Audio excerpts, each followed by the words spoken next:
ایک امیر کبیر سوداگر گھوڑے پر سوار ہو کر جا رہا تھا۔ اس کے پاس جواہرات اور سچے موتیوں سے بھری ہوئی 4 تھیلیاں تھیں۔ ان سچے موتیوں کو بیچ کر وہ تجارت کا سامان خریدنے کی غرض سے یہ سفر کر رہا تھا۔ اچانک وہ راستہ بھول کر ایک صحرا میں جا نکلا۔ اس کے پاس دولت تو بہت زیادہ تھی، لیکن کھانے پینے کا سامان نہ ہونے کے برابر تھا۔ پانی کی بوتل میں تھوڑا سا پانی تھا، جو تپتے ہوئے صحرا میں داخل ہوتے ہی اس نے پی لیا۔ گرم ریت پر تھوڑا بھی چلنے کے قابل نہ رہا۔ رفتہ رفتہ اسے بھوک پیاس نے تنگ کرنا شروع کر دیا۔ وہ اگر اونٹ پر سوار ہوتا تو شاید اس مصیبت کا مقابلہ کر لیتا، کیونکہ اونٹ تو صحرا کا جہاز کہلاتا ہے۔ گھوڑا صحرا کی ریت پر گر کر تڑپنے لگا تو سوداگر تھیلیوں کو سنبھال کر پیدل ہی چل نکلا۔ تھوڑی ہی دور گیا تو اسے ایک کانٹوں والی بہت بڑی جھاڑی دکھائی دی۔ سوداگر اس کے سائے میں بیٹھ گیا۔ اس نے اپنی کمر سے بندھی ہوئی 4 تھیلیاں نکالیں، پھر چمکتے ہوئے قیمتی موتیوں کو غور سے دیکھنے لگا۔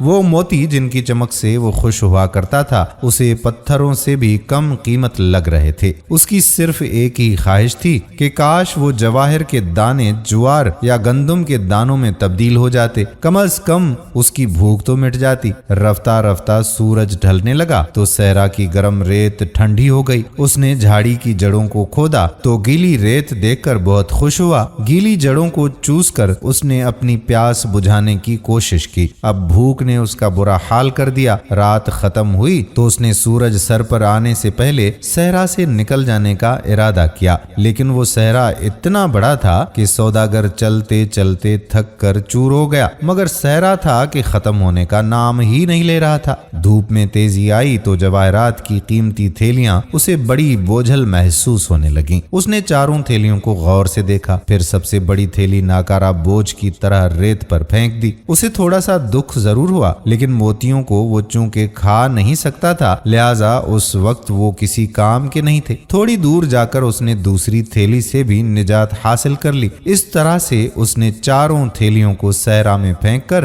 اپنا بوجھ ہلکا کر لیا۔ آخری تھیلی پھینکتے ہوئے اسے ذرا بھی دکھ نہ ہوا، اس لیے کہ اس کی بھوک اسے پاگل کر رہی تھی۔ وہ بار بار ایک ہی فقرہ دہرا رہا تھا، جواہر کے دانوں سے جوار کے دانے بہتر ہوتے ہیں۔ بھوک پیاس کی شدت سے جب وہ مرنے کے قریب ہو گیا تو اس کی آنکھوں میں آنسو آ گئے۔ اس نے بڑی عاجزی سے اللہ تعالیٰ کے حضور دعا کی، اے میرے پروردگار، تو ان جواہرات کی 4 تھیلیوں کے بدلے مجھے صرف 1 تھیلی چنوں کی عطا کر دے، تاکہ بھوک کے اس عذاب سے میری جان چھوٹ جائے۔ کہتے ہیں کہ سچے دل سے مانگی ہوئی دعا ضرور قبول ہوتی ہے۔ سوداگر کو تھوڑی ہی دور درخت کا ایک جھنڈ دکھائی دیا۔ یہ ایک چھوٹا سا نخلستان تھا جو صحرا میں زندگی کی ضمانت سمجھا جاتا ہے۔ اس نخلستان میں پانی کا ایک چشمہ بھی بہ رہا تھا۔ سوداگر نے اپنی پیاس بجھائی تو اس کی جان میں جان آئی۔ تھوڑی دیر کے بعد اس کی بھوک اور زیادہ چمک اٹھی۔ اچانک اسے بالکل ویسی ہی تھیلی نظر آئی جیسی اس نے سب سے پہلے صحرا میں پھینکی تھی۔ اسے اپنی آنکھوں پر یقین نہیں آ رہا تھا۔ تھیلی موتیوں سے بھری ہوئی دکھائی دے رہی تھی۔ اس نے کانپتے ہوئے ہاتھوں سے تھیلی کو کھولا۔